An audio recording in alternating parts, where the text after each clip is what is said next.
So amidst all the talk about GM, head coach, what about everybody else on the staff? There's a lot of people under contract whose status is completely in limbo. So let's talk about if we should keep those people here on the Locked On Vikings podcast. Ooh-wee! You are Locked On Vikings, your daily Minnesota Vikings podcast, part of the Locked On Podcast Network, your team every day. Hello, everybody, and welcome to another episode of the Locked On Vikings podcast, part of the Locked On Podcast Network, your team every day. Today's podcast is brought to you by OnlineGambling.com, a place to be for all of the latest gambling news and tips throughout the NFL playoffs. Visit OnlineGambling.com/NFL to get the edge over the competition throughout this year's playoffs. As always, I'm your host, your pal, and the kid you copied off in math class. My name is Luke Braun. You can find me on Twitter at LukeBraunNFL. The show is on Twitter at Locked On Vikings, and today on the show, we are talking about assistant coaches, everybody else on the staff. So thank you so much for making Locked On Vikings your first listen of the day, and let's dive in. I want to answer the question, should we keep this guy or that guy, right? Now, your immediate response might be, well, let's clear the whole staff out. And honestly, maybe, yeah, there's not many people here that I'm like a straight up keep on. There are a couple, though. I do think that there are a few people who are good at their job, and just because Mike Zimmer wasn't doesn't mean that they should also lose their jobs and go be good at their job for somebody else. We should probably try to maximize the amount of utility we have in our staff, and that means keeping people around, especially if the players like them, especially if they seem to be good at developing people. I don't think Mike Zimmer's failures should necessarily be a grenade on every single person. We should probably go through and evaluate them all. And hey, if we go through, evaluate every single person, and be like, wow, yeah, this staff was a total mess, every single one of them is bad, then great. Let's go through that exercise, though. So I'm going to go through this, and we're going to play a little, an assistant staff version of F, Marry, Kill.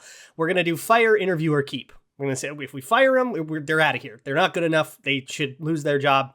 They're done. They're somebody else's problem. We let them interview for their own job. Maybe we consider them. We let them be part of the interview process, but we're going to consider other candidates and essentially treat it like an open position. And it's just one we're maybe open to them coming back and filling if we can't find any better candidates, or we would just keep them. There's some guys on here that I think are just good enough, and we should probably keep him around. So let's start on the defensive side of the ball, because I want to talk about the most interesting one first. That's Andre Patterson.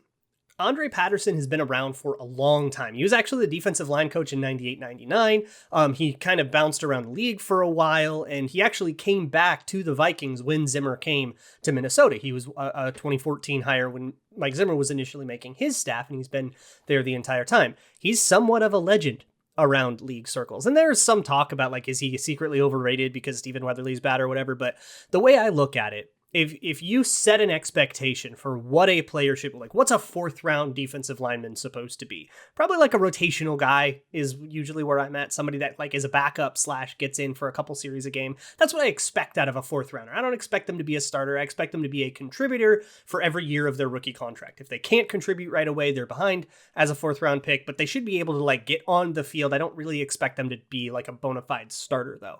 And a seventh round pick, you're kind of just happy if that guy makes the team. Like half of seventh round picks even make the team at all. So if you're doing that, you're doing an okay job.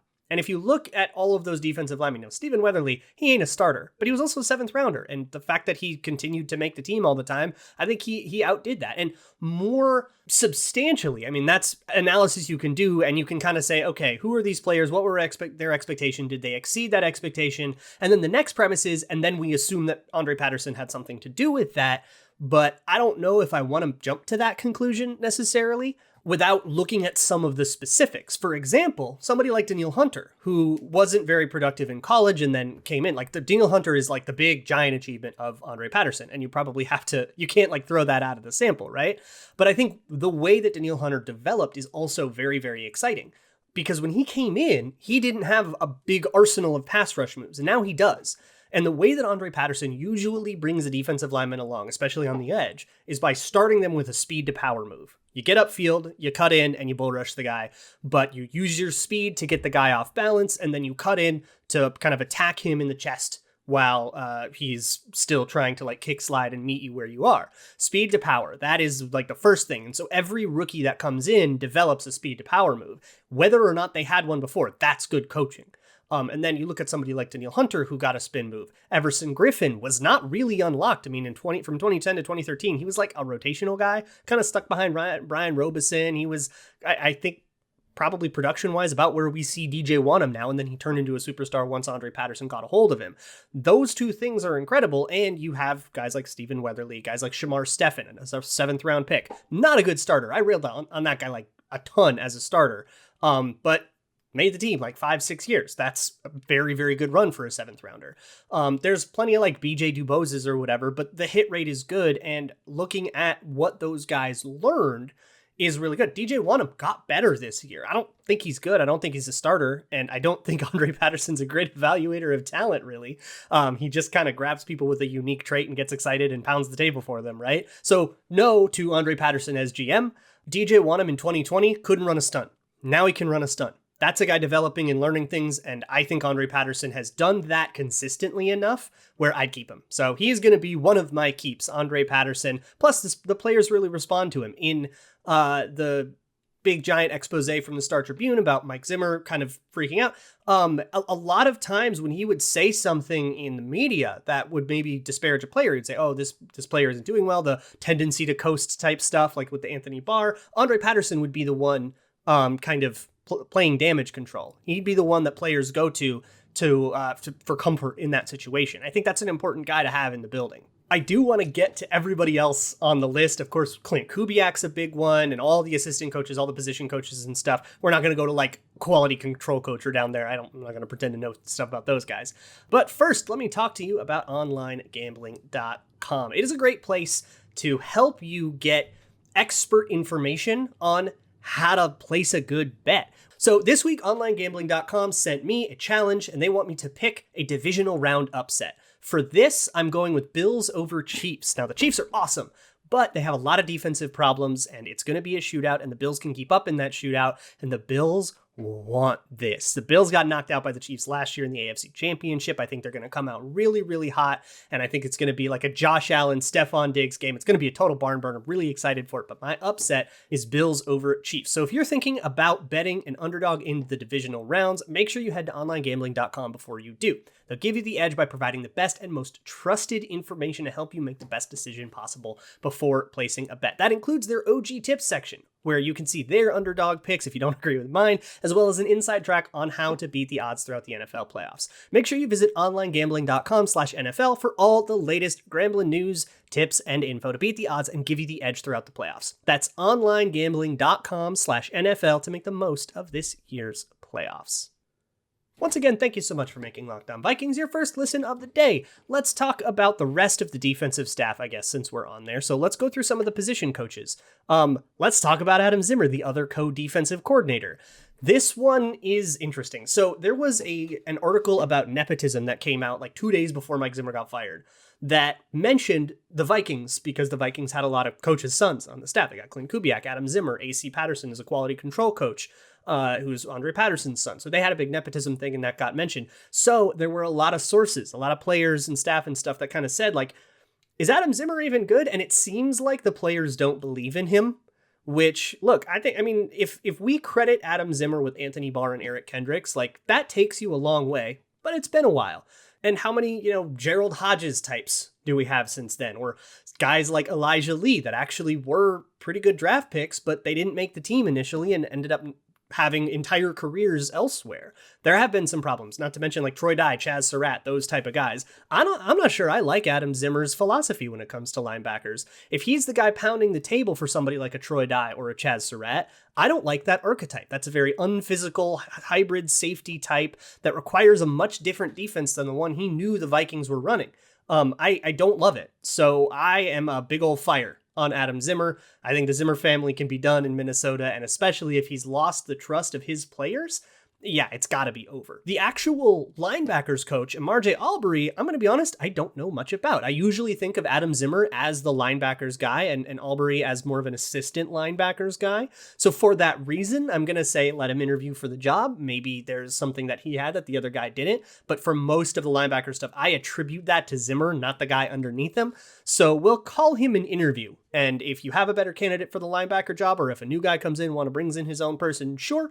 But you might as well let him contend for the job. Next up is an interesting one, Carl Scott. Carl Scott is somebody I like a lot, I think. I liked that hire a lot. And I think he's done a reasonable job. I think Cameron Dantzler played better this year than he did last year. And that's really the biggest litmus test I can find. Of course, we didn't get to see Jeff Gladney really, but a lot of those young corners, they weren't starters. They weren't good, but they were awful last year. And I think they've upgraded to simply bad this year. And I think as the season wore on, there was a lot less busting of coverages, a lot less kind of like big, giant mental mistakes. And so I think Carl Scott did a good job of implementing that cover 7 Nick Saban scheme that the Vikings have always wanted to run. Now, this one is really scheme dependent, I think. I'm sure all of these position coaches are scheme dependent because they all grew up in certain systems and stuff. But with Scott, I don't know if I want to make him teach a scheme that he's not familiar with. So I set an interview for him. I'm not like a full on keep, but I would prefer if the Vikings kept him, if they found a way to keep him, because I do think he's good at the job. It's just, if they aren't running the same system, you're probably going to want to bring a different guy in to be the secondary coach. There's also Paul Gunther, who was a defensive assistant, just kind of a generic helper to Mike Zimmer. He is just a friend of Mike Zimmer's, and I'm not entirely sure what he did here. Apparently he has a lot to do with blitz packages and designs and stuff, and Zimmer actually credited him sometimes with schematic ideas or whatever, but I don't really see a reason to keep that guy around. I don't think he did a great job replicating Zimmer's scheme ever at any point in his career, whether it be in Cincinnati or when he was with the Raiders. I think he did a really bad job trying to install and execute the defense that Zimmer ran when the two were together in Cincinnati. And then Gunther took over and sucked, and then he got the job at the Raiders and sucked. And then I think he just kind of got a job because Zim's his friend. So I don't really see what he does here, what the point of him is. So that's a big old fire for me.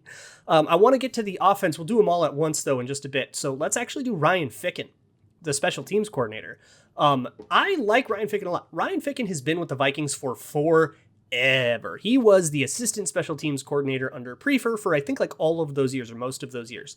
So Prefer was the guy for forever, and then we didn't promote Ryan Ficken when Prefer got fired, and he got fired over the Daniel Carlson debacle. I think at least that seemed to be the biggest special teams error that happened when his contract wasn't renewed, I guess was the technical way to put it. But I do think the Daniel Carlson debacle was kind of the thing that made them get rid of Mike Prefer. And then they brought in Marwan Maalouf. And I think Marwan Maalouf was a catastrophe of a hire, and they should have just promoted Ryan Ficken. They promoted Ryan Ficken this year, and the special teams got better. You had a couple of special teams touchdowns with Wongwu that were all very well executed. The coverage was a lot better. You still had some Dan Chisena runs by, and it causes a big problem. The punt return touchdown against the Rams, that ended up being the difference in that game. Of course, you have to sort of weigh all that. But after weighing all that, I'm a keep for Ryan Ficken. I think that he does a fine job teaching special teams, but I also like the philosophies that he has on special teams. And it's closer to Mike Prefer. Mike Prefer had a much more conservative style on special teams than Marwan Maalouf did. And I think on special teams, conservative is the way to go. You don't want to be on special teams going for the extra 10 yards every time at the risk of blowing an assignment and letting up a big touchdown, right? On special teams, especially on coverage units, the return team is the one that all the good things can happen to, and the coverage team is the one that all the bad things can happen to. But under Prefer, there were a lot of punt and kick blocks and stuff like that, and good things from there. I also like that sometimes Ryan Ficken, and maybe this was a Zimmer thing because this feels like a head coach deal, but I do like that they put the starters out there on special teams sometimes when they were worried about a fake. And they would just have them play a regular defense, and then you'd have the return guy come, but whatever, he's probably getting a fair catch anyways. So when it comes to Ficken, I'm a keep for Ryan Ficken. I don't think that upsetting the balance of power in with the rest of the coaching staff necessarily bears on the special teams. And I think the way that special teams ran with Mike Prefer, going back to Ryan Ficken was a commitment to going back to that, which I agree with, and I want to keep doing that. So I'm a keep for Ryan Ficken. So I've got 2 keeps right now. Andre Patterson and Ryan Ficken. We're interviewing a couple other people, but otherwise we're getting rid of the defensive staff. The offensive staff might experience even more change, and we all experience a little change, and that change is what is on our taxes. People think that unusual circumstances mean your taxes are going to be super complicated and everything is going to be a big old headache, but TurboTax Live embraces that challenge. Maybe you inherited something, maybe you bought a new house, maybe you got a new job and you work from home now and you don't know how to do your taxes. TurboTax Live experts are going to handle that situation with you, maybe even for you. Whatever it is, TurboTax Live can match you with the right expert who has experience in your kind of situation, and they can answer all your tax questions right from your phone or your computer. They can even take care of the whole filing process for you if you'd rather do that. So whether you launched your own business this year or now you're juggling multiple incomes, an experienced TurboTax Live expert can help you during the entire filing process or do your taxes for you from start to finish to get you the tax deductions you deserve. Visit TurboTax.com to learn more. You do your thing, they got your taxes. Into it, TurboTax Live. All right, shall we get down to the business of absolutely ripping apart the offensive staff of the Minnesota Vikings? I'm sure everybody's excited to do that, considering how bad it was this year. Let's start with the most obvious one in the world. I have absolutely ripped Klint Kubiak this year. I think he's overwhelmed. I think the way he constructed his offense was really poor. I'll explain that in a little bit of detail, but obviously this is going to be a fire for me. Here's my deal with Klint Kubiak. Klint Kubiak did a lot of scheming to try to get people free and open, but not a lot of scheming to get people favorable one-on-ones. And I think the biggest failure of Klint Kubiak was not being able to attack too high defenses. Essentially, and you heard Justin Jefferson talk about it all the time during times when he would be asked, hey, why aren't you getting the ball as much? And he would say, well, they're going too high, and that means that it doesn't come to me when I go deep. And that is a failure in scheme. If you cannot attack a cover 2 defense deep or a too high defense deep, if you can't attack that deep safety, you're bad at this. And really, Klint Kubiak had a couple of really, really neat, nifty designs, especially like on the goal line or in the red zone and stuff, or in short yardage situations. And he would do like jet sweep stuff a lot. There was a lot of motion, and I liked that. There were interesting things to him. And I thought the way that he deployed those was like, I don't know, fine. I guess there was like too many 2nd and 10 runs, but maybe that was Zimmer. Whatever. I'm not blaming Klint Kubiak for that. What I don't like about Klint Kubiak was the architecture of the offense. There were a lot of times they would do like a long developing like scissors pattern where you have 2 deep overs that cross each other deep, and it's meant to put that deep safety in conflict as you go with this guy or that guy. And you would have, that takes a while to develop. You have to block for that. And he would call it out of a 5-man protection with like a check down. And so all defenses ever had to do was make sure that the flat was covered, make sure the check down was covered, and then like blitz. And you would essentially say, okay, you blitzed, you cover the hot route, Kirk Cousins is probably going to throw it over that guy's head, and you're going to be able to force a throwaway immediately and just piss away downs. That was inexcusable. And I think that the inability to get over that was a failure of August, a failure in training camp to install more interesting concepts. And all of that goes down to, that's just something a more experienced offensive coordinator would be able to do. If we want to, especially if we want to keep Kirk Cousins, but even if you don't, you have to have an offense that is designed for more explosiveness and an offense that puts more stress on safeties. There were just so many games where the safety was like a little league outfielder, just chilling all day, didn't have to do anything and could totally space out. That is unacceptable. Klint Kubiak is a fire to the moon for me, and I've been saying that for a while. That probably doesn't surprise you. Going into the rest of these guys, though, what about Andrew Trunoco? He's the quarterback's coach. He has been a lot, and he's actually a keep for me because he has been on the Stefanski train, and maybe he's like our next shot at developing a Stefanski. He's coached offensive line. He was co-O-line coach with Clancy Barone that one year. He coached wide receivers. I think he's coached tight end. Maybe he's coached tight ends, but now he's coached quarterbacks. I think he is somebody that the organization is trying to develop, and I think a coaching change is actually good there. Let's get a new group of people in. He is well-versed in wide zone stuff, and if we want to go to somebody who isn't wide zone, then great, more experience for you. He is somebody that the org seems to be grooming to be a play caller in the future. And I don't want to interrupt that or, take that nice halfway completed project and go give it to somebody else who just has to finish it off real quick and has a good play caller. I'm a keep on Andrew Trunoco because of his experience. Kennedy Polamalu, running backs coach, is a fire for me. And here's why.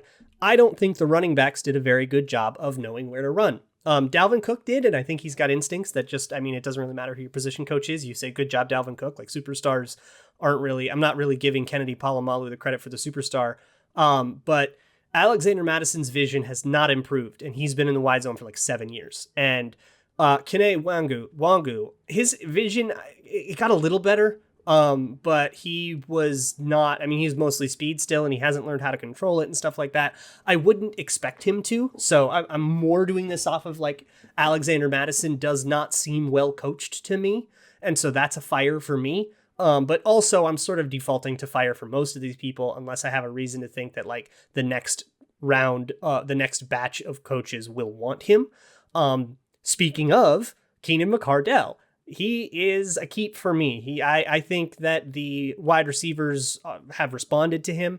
I think there's something to, I mean, KJ Osborne's emergence doesn't seem to have a lot to do with the position coach, but under bad coaching, it would be probably more difficult for that to come about. But it certainly can't be a negative on him that like a guy broke out the second you got here, right? I thought Amir Smith-Marset improved as the season went on, and that's the big one for me. A rookie came in, you were solely responsible for him, and he got better as the season wore on. He did not start well, and he was pretty good by the end. He had a good game on the last game. That is a keep for me. And also, it sounds like the players respond to him and that he's somebody that will be good for your next culture. The Vikings need to rebuild a culture, and a guy like Keenan McCardell, a guy like Andre Patterson will improve that culture, and that's an ingredient I want to put in the stew. Brian Perriani, he's the tight ends coach. I don't really have a problem with the way tight ends have developed under him. I mean, Irv Smith obviously developed really well. Tyler Conklin did too. He is somebody that is either an interview or a fire for me, because he has been basically a Klint Kubiak, Gary Kubiak guy, and I'm firing the rest of that clan. So he might get swept up in that. But if you bring in a wide zone and you want to keep him around, I would let him interview for the job. But I have a feeling that he's out. So I put him down as a fire. But I'm open to having my mind changed on that, I guess is the way I'll put it. Phil Rauscher is an interesting one, isn't he? He takes over after Rick Dennison had to vacate, couldn't come into the building because he wasn't vaccinated. So Phil Rauscher becomes the O-line coach. Seemed like the O-line got better. Ezra Cleveland got better. I think Garrett Bradbury got better. It seemed, I mean, they figured out a way to make Oli Udoh start when he was only like kind of buried as a backup before. He didn't do a very good job. And they couldn't break his holding habit. But that's still like from where he was in previous years, not starting to starting but being bad is an ascension. That's an improvement. Not to mention the rookie came in, Christian Darrisaw came in, did pretty well. I thought Rauscher improved the offensive line while he was here, and I think he should have the option to stay. But he's an interview for me because it wasn't perfect, right? You still did have that Oli Udoh problem. He couldn't figure out his holding issue. You still did have a lot of miscommunications between Ezra Cleveland and the two guys next to him. So there were still problems that Rauscher was unable to solve, and they're kind of coaching problems, all the penalties and stuff like that. So he's an interview. I will consider other people for the job. Your O-line coach is way too important to just like default with the guy that was there before. But I would definitely let him interview for that job, and I don't hate his chances to get it. And the last guy on the list is Rick Dennison. That's a big old fire for me. I don't really see what he does here anymore. And I think we should all be kind of upset with Rick Dennison, honestly. Even if you don't think that coaches should have to get vaccinated, like sure, but they do. That's the rules. And he decided to put his own opinion about that ahead of his team. And that I just don't think is forgivable. That's the kind of thing that I think makes the players not believe in you. I don't think he has a place on that staff. And I think he has to decide to make football his first priority. And if he can't do that, then you had a good career. Plus, we're kind of getting rid of the whole Kubiak clan. It's time for a new beginning, as Stephon Diggs would say. So there it is. I only kept a few people. I kept Andrew Trunoco, Keenan McCardell, and Andre Patterson. I have a couple of people interviewing for their own jobs, and Phil Rauscher, Amarjiye Albury, and Carl Scott, and then we're basically getting rid of everybody. Oh, and we're keeping Ryan Ficken, and we're getting rid of everybody else. Klint Kubiak out, Kennedy Palomalu out, Brian Perriani probably out, Rick Dennison out, Adam Zimmer out, Paul Gunther out. That's it. And honestly, that's probably too much keeping. I would say all the people I said are interviewing are probably out, and you're only really keeping a handful of coaches when the new staff comes in. They're all going to want to bring in their own guys, but figure it's a fun exercise to go through and see what we think of the position coaches. So Tomorrow on the show, maybe we'll talk about one of the head coaching candidates, or we'll talk in a little more detail. Ryan Poles did his interview. We should probably acknowledge that. We'll talk about all those next week, especially as I think next week is when we'll get a decision on who it is. So yeah, we'll go through it all. We'll see you all tomorrow. In the meantime, check out the Locked On Bets podcast. And as always, Skol.